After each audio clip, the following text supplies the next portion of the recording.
बिहार में 4 विधानसभा सीटों पर हुए उपचुनाव की बात कर रहे हैं। इसमें इस बार जो है जन सुराज नाम का एक फैक्टर आया। आपको क्या लग रहा है, कितना इफेक्ट करेगा ये फैक्टर दोनों ही बड़ी पार्टियों को?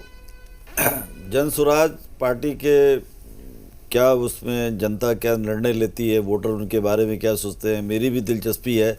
क्योंकि पिछले 2 साल से प्रशांत किशोर जो उस पार्टी के अध्यक्ष हैं, हेड हैं, वो कोशिश कर रहे थे, अध्यक्ष तो नहीं, वो उसके जो भी संस्थापक क्या लेते हैं, हाँ, तो संस्थापक हैं, फाउंडर हैं। तो वो गांव की यात्रा की, अब संपूर्ण बिहार की यात्रा की, काफ़ी मेहनत की है उन्होंने।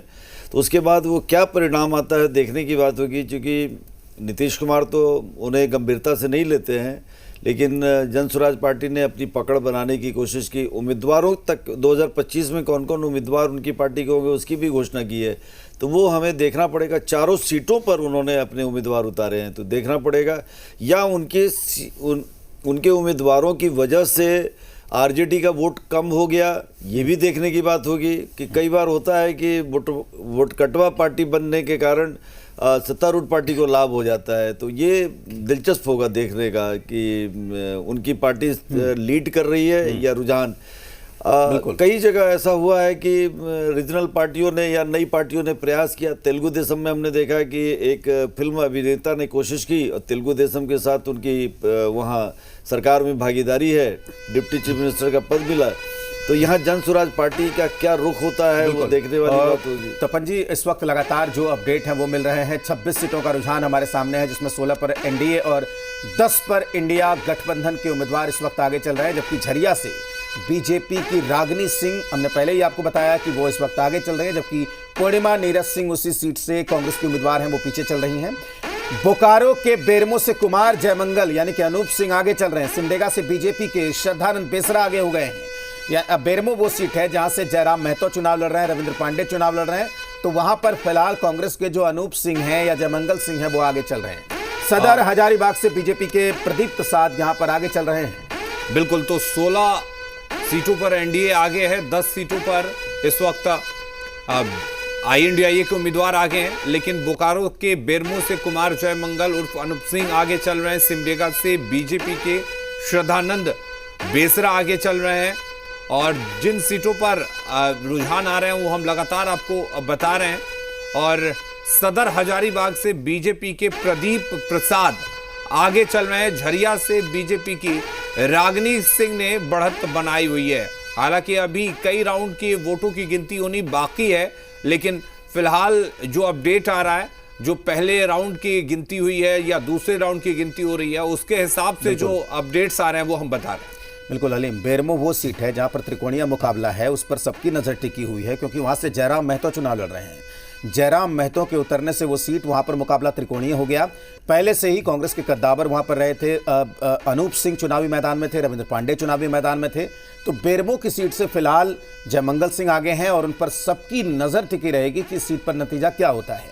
लेकिन झारखंड के जो रुझान है, 81 में से 26 के आंकड़े इस वक्त हमारे साथ हैं, जिसमें एनडीए के उम्मीदवार 16 सीटों पर, जबकि इंडिया गठबंधन के उम्मीदवार 10 सीटों पर इस वक्त आगे चल रहे हैं। और जिन उम्मीदवार जो उम्मीदवार अपनी सीटों पर आगे हैं, उनका आंकड़ा हम लगातार अपने टीवी स्क्रीन पर आप तक पहुंचा रहे हैं। सदर हजारीबाग से बीजेपी के प्रदीप आगे चल रहे हैं। झरिया से बीजेपी की रागिनी सिंह अपने निकटतम प्रतिद्वंदी पूर्णिमा नीरज सिंह से आगे चल रही हैं। तो ये रुझान आ रहे हैं। बिल्कुल, और इस पर SP सिंह सेंगर जी हमारे साथ जुड़े हुए हैं, उनका रिएक्शन लेते हैं। SP सिंह सेंगर जी। जी, झारखंड में जैसे मैंने पहले ही बोला है कि कांटे की टक्कर जारी रहेगी और लास्ट तक ही रिजल्ट आ पाएगा। क्योंकि देखो, दोनों तरफ से बहुत ही मेहनत की गई कि जेएमएम चाहता है कि जो उनके पास सरकार थी वो कंटिन्यू की जाए, और बीजेपी को ये लग रहा है कि कहीं ना कहीं कैसे भी करके केंद्र और डबल इंजन और ये सब घुसपैठ और ये सब बोल के कैसे भी वो सरकार में आ जाएं। अब मैं जेएमएम के प्रवक्ता को सुन रहा था, वो कह रहे थे कि बीजेपी वाले पहले विकास की बात नहीं कर रहे थे, अब विकास की बात कर रहे हैं। तो पहले करते तो उनको फ़ायदा होता।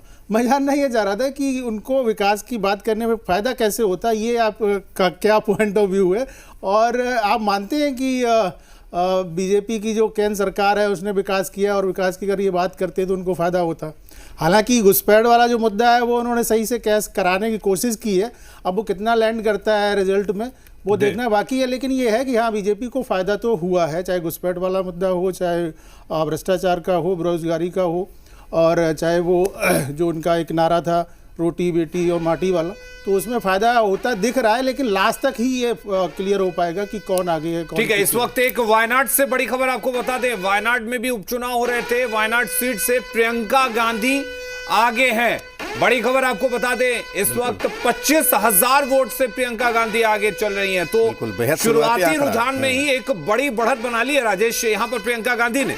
बिल्कुल, और देखिए शुरुआत में ही ये शुरुआती आंकड़ा है, लेकिन उसके बाद भी जो बम्पर वोटों से ये वो सीट है जो राहुल गांधी 2 सीटों से चुनाव लड़े थे, दोनों ही जगहों से उन्होंने जीत हासिल की थी लोकसभा में, उसके बाद उन्होंने खाली की।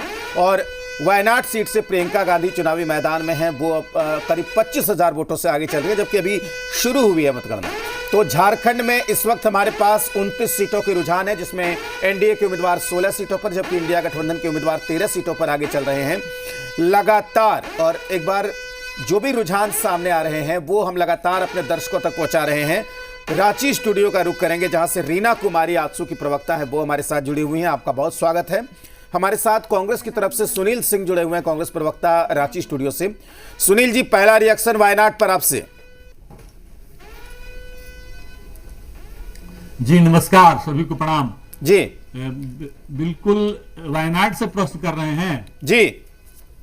हेलो जी, वायनाड से प्रियंका गांधी करीब 25,000 वोटों से आगे है। जी जी जी जी जी वायनाड के सभी मतदाताओं को कांग्रेस पार्टी की ओर से हृदय से बहुत बहुत बधाई। और प्रियंका गांधी राष्ट्रीय कांग्रेस पार्टी की एक बड़ी नेत्री हैं और जुझारू संघर्षशील नेत्री हैं, समस्याओं को समाधान के लिए संघर्ष करने वाली नेत्री हैं। और वायनाड की जनता उनको अपने मतों से जिताने की काम करने की बिल्कुल संभावना है और विश्वास है कि वहां से भारी मतों से जीतेंगे। मैं वायनाड की जनता को बहुत बहुत बधाई, धन्यवाद। और एक देश को साफ सुथरा छवि वाली नेत्री के रूप में प्रियंका गांधी जी जानी जाती हैं। बिल्कुल, चलिए हमारे साथ जी, रफिया नाज भी जुड़ चुकी हैं, बीजेपी की प्रवक्ता है रफिया नाज जी। 29 सीटों के रुझान आ चुके हैं, 16 पर एनडीए और 13 पर आईएनडीआईए इस वक्त आगे चल रही है। अगर बात हम झारखंड की करें तो इस पर आपका रिएक्शन चाहेंगे।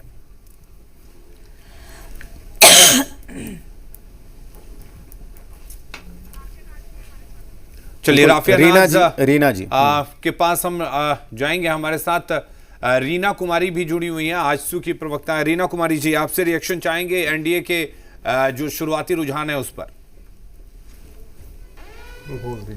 जी राजेश जी, सबको जोहार। और मेरा नाम रीना नहीं वीना है। जी रीना जी। राजेश जी आवाज आ रही है? हाँ वीना जी। तो जैसा कि देखिए, ये तो अभी शुरुआती रुझान है, अंतिम तक आपको एक बार वेट करना ही पड़ेगा। और अंतिम नहीं, कम से कम 16-17 राउंड तक आप एक बार क्लियर होगा। इसलिए ना ही इतना बहुत ज़्यादा जल्दबाजी होगा ये कहना कि क्या होगा नहीं होगा। लेकिन जिस तरह से चुनाव का कैंपेनिंग हुई है, जिस तरह झारखंड राज्य 5 सालों में विगत 5 साल हमने देखा है, उसमें यही उम्मीद है, विश्वास है कि एनडीए अपने पूर्ण बहुमत के साथ सरकार बनाएगी और झारखंड में राहत लौट कर आएगी। बिल्कुल, देखिए दावेदारी तो चल रही है और अच्छी बात है कि दावेदारी चलनी भी चाहिए। एक बार पटना का रुख करते हैं। अरुण जी, झारखंड में विधानसभा चुनाव में बहुत ताकत लगाई तेजस्वी यादव ने, क्या उम्मीद है आपको कि रिजल्ट उस नतीजे जो हैं उस हिसाब से आएंगे?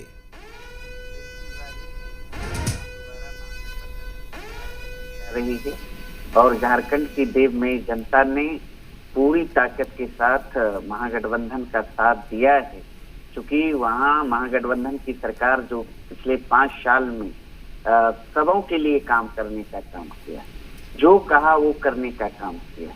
क्योंकि महागठबंधन और इंडिया गठबंधन नेता जुमलेबाजी में विश्वास नहीं करते हैं और पुनः जो भी प्रोमिस महागठबंधन ने और हेमंत सोरेन जी, हमारे आदरणीय नेता तेजस्वी यादव जी ने किया है, सरकार बनने के बाद पुनः फिर उस वादे को पूरा करेंगे। क्योंकि हमारे नेता, इंडिया गठबंधन के नेता, चाहे हेमंत सोरेन जी हों, चाहे राहुल गांधी जी हों, चाहे हमारे आदरणीय नेता तेजस्वी यादव जी हों, कथनी करनी में कहीं से कोई अंतर नहीं, जो कहते हैं वो करते हैं। आपने बिहार में भी देखा होगा, जब मौका बिल्कुल, मिला बिल्कुल। तेजस्वी यादव जी को, जो उन्होंने प्रोमिस किया था 2020 के बिहार विधानसभा चुनाव में, और सरकार में आने के बाद ठीक है। 17 माह का जो महागठबंधन का सरकार था, उस सरकार में उन्होंने नौजवानों चलिए को बिल्कुल, इस 5 बीच लाख एक नौकरी अपडेट देने देते हैं। का काम कांग्रेस किया। की शिल्पी नेहा तिर्की आगे चल रही है, भवनाथपुर से जेएमएम के अनंत प्रताप देव आगे चल रहे हैं। तो ये लगातार अपडेट्स भी सामने आ रहे हैं जो हम अपने दर्शकों को सबसे पहले जी बिहार झारखंड पर दिखा रहे हैं।